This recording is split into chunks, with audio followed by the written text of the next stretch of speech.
All right, y'all, what's happening? It's me, your resident supervillain, Mr. J. Washington, and I'm back with my review for episode 4 of Loki on Disney+. Now, if you have not seen this episode yet, you might want to come back because it will be spoilers. I don't typically do non-spoiler reviews anyway. Thank you to everybody who checked out the episode 3 review. I appreciate y'all.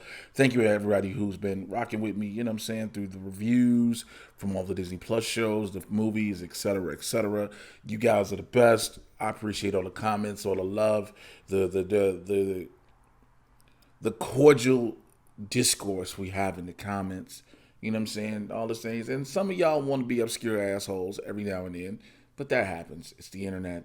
It is what it is. Some of you all have nothing better to do than be very just pessimistic and negative about everything. It is what it is. Whatever. A lot of people with episode 3 didn't care for it, right? A lot of people were like, oh man, this is just a filler episode. This is just boring. Why they had this episode? When you forget, you need an episode of a show with character development. You have to have something that starts giving you more into the characters that you're building upon. Whether if it's not a movie, you're gonna have episodes of TV like that. You know, granted, we're talking a miniseries with Loki and miniseries with all the Disney Plus shows. So there is going to be an episode or two, depending on the lift of the series, where we're flushing out somebody, and it's a reason we're flushing them out. You need to understand them more because we don't have a full film with them yet, right? So episode 3 did all that, but this, it kicks off. You see Asgard, and you see a little girl, Loki, and it's Sylvie, and Sylvie is snatched up by the TVA, and when she's about to be put on trial to be pruned, she steals Ravona's time pad and escapes. Right. Fast forward, we find out that B-15, you know, she's trying to figure out what happened with Loki and Sylvie because of everything that's going on with C20. Like, everybody keeping this whole thing with C20 a secret. I'm not going to go bit by bit. As we find out later, Ravonna, she's always had some sneaky undertone that you never really could put your finger on. Well, you get more of in depth of that. You knew she was loyal to the timekeepers and everything about them. And at one point, we see her go speak to the timekeepers. But you find out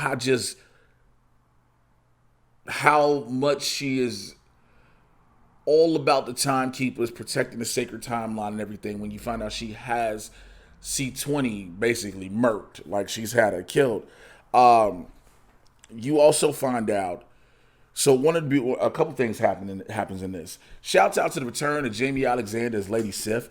We see when Mobius has our regular Loki, not Sylvie, he throws him in like a prison, and the prison is Lady Sif whooping his ass for cutting her hair as a prank over and over and over and over again. And a couple times Loki thinks he's actually getting through to Sif, and it seems like Sif won't attack him, and she still does. But then but the one thing she always keeps telling him, no matter what, is you're always going to be alone. Because that's Loki's feeling no matter what. He's always going to be alone. No matter how many times people tell him about him having a family. Thor tells him, I'm your brother no matter what. Odin, I may not have been your father, but I'm your father, etc. Loki always feels like he's going to be alone. Well, you have all these different things happening. But at one point, you have Mobius and Ravonna sitting down and talking, and they're celebrating the closing of this case. They got the variants. They're both going to be pruned. Everything's going to be great. We're going to restore the sacred timeline. And it's crazy that you hear Mobius say this line after going to set the pruning up for, I believe it is Loki, or if not Sylvie. He says, we brought in a Kree, Titans, vampires. Why is it 2 orphan demigods are such a pain in the ass? That line in itself is not a throwaway line. It is so important to let you know that officially vampires are in the MCU. And if vampires are in the MCU, who do you need to track down vampires? A vampire hunter, Blade. So we've officially set up Blade going forward. The Kree, we've already been seeing the Kree throughout this, no matter what. Titans, the Mad Titan himself. We're even getting more about Titans when we get the Eternals later on this year. So it's been again, these small shows may seem like sometimes they don't do things. And again, everybody's going to rank the shows in their order of favorite from this, WandaVision and Falcon and Winter Soldier as of now.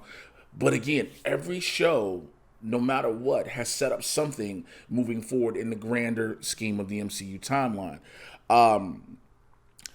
You also find out that the reason Lamentus's event was so such a magnitude and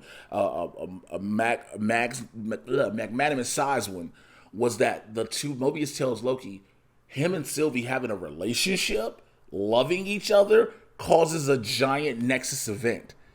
It is enough to almost destroy the TVA within itself. That plays out later on in the episode towards the end, where after they're being sent, Loki and Sylvia being sent to the timekeepers themselves to stand before the timekeepers to be pruned. You have Loki, Sylvie, Ravonna is there, Renslayer, she's there, you're ready to do it. The timekeepers are talking, and you have Sylvie and Loki talking, and the timekeepers are saying basically you're a cosmic mistake, etc., etc. First of all, before we go to that moment, I need to talk about how Mobius steals Ravonna's time pad, right? And like I mentioned earlier, you find out Ravonna had C20 murdered, had it pruned, taken out. This helps Mobius realize that Loki was telling the truth about everybody being variants, about everybody having a life before. B-15 even takes Sylvie back to Roxcart so she can show her memories of life before. So everybody is starting to, the main players are starting to realize there's more to this. You know, the Minutemen are just the Minutemen. So right now they don't have any understanding, but B-15 understands. C-20 understood when she had her memories unlocked from Sylvie. You've got Mobius now understanding and hearing and seeing that C-20 in her debriefing was being questioned and was like, yo, this is real. This isn't fake. These are real memories. I had friends. I remember the people, etc., etc. When Mobius approaches Loki after finally taking him out of his Sith time loop prison, he's like, yo, I believe you, I got to trust the word of two Lokis, etc., etc. Comes back, Ravonna and 4 Minutemen are there, and like, yo, Ravonna's like, I think you got something, it's mine, fam. Switches the time pad.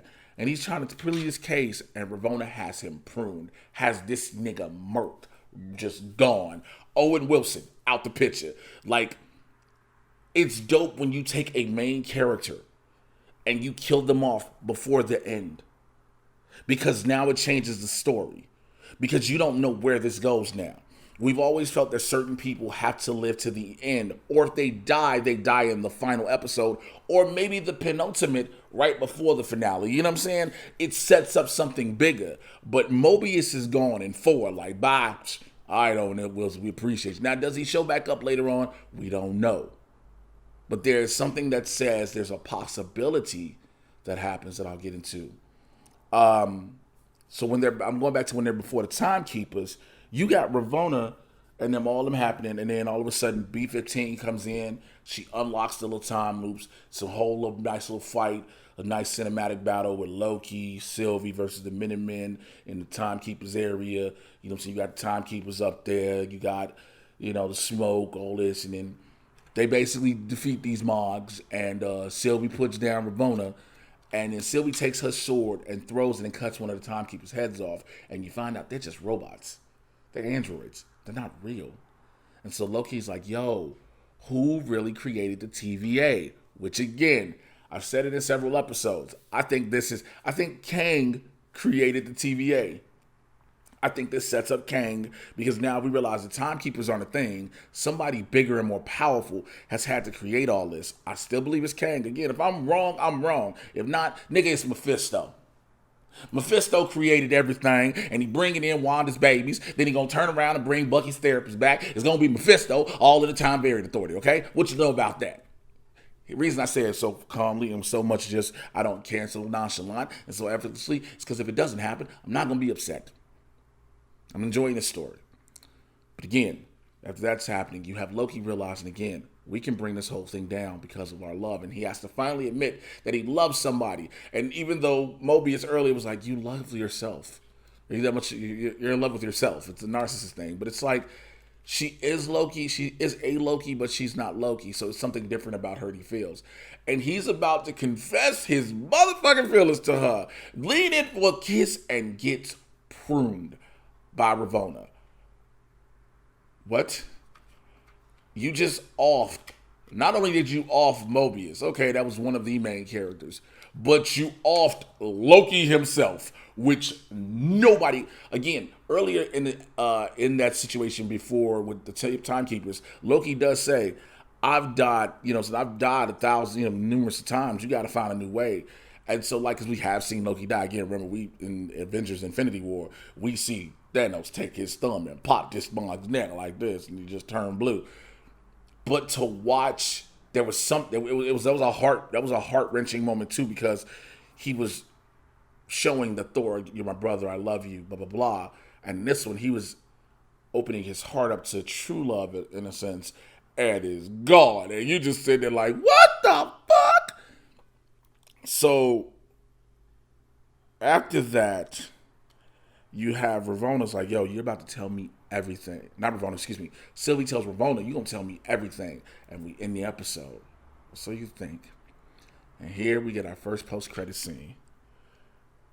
Loki wakes up. He's like, "Yo, is this hell?" He's alive. He's like, "Am I in hell? Like, did I die? Blah blah blah." And you hear a voice say, "It will be, but you got to come with us."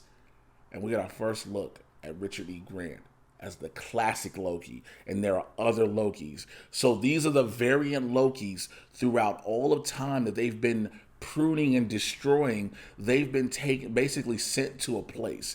They haven't been destroyed, they've been sent to a spot. So anyone that's been pruned, if we can assume this correctly, isn't dead, they're just sent somewhere. So that means, like I brought up earlier with Owen Wilson, he may be somewhere else. He may not be officially gone. He may be in another dimension or whatever that does. Someplace where they can, like a prison, if you will.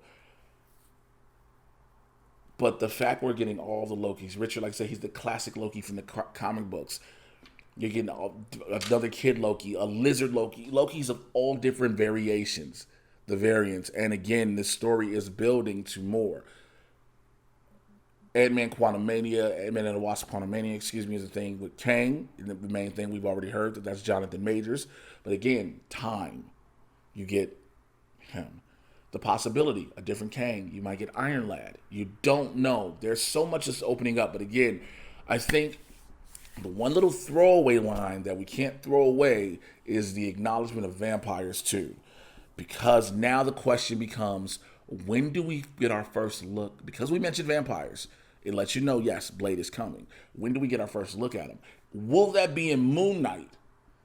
Because that the Midnight Suns thing could be a thing. Now, of course, that would back into question, do you get Ghost Rider later and all this other stuff? But this shows you that I think this series